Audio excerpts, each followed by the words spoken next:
Hello mga kaibigan, welcome sa atong YouTube channel.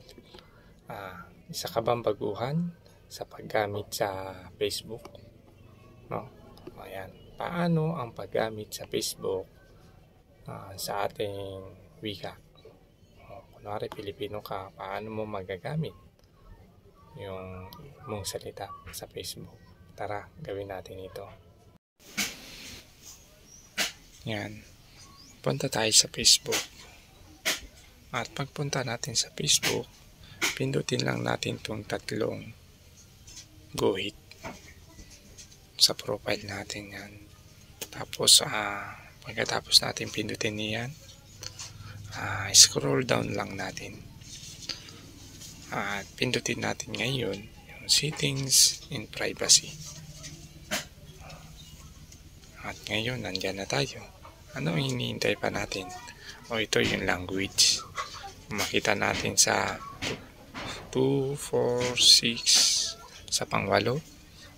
Language. Pindutin nyo lang yung language. At hanapin natin ngayon, kasi naka-English man yan. Hanapin natin ngayon yung ating wika.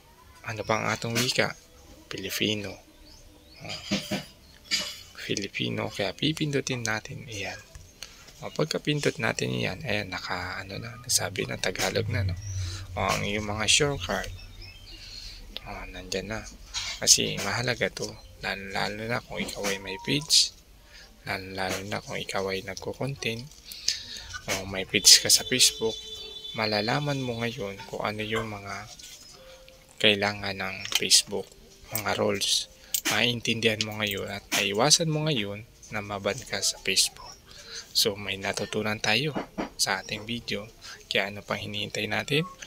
Mag-subscribe ka na at i-share mo na rin ang video natin. Thank you for watching.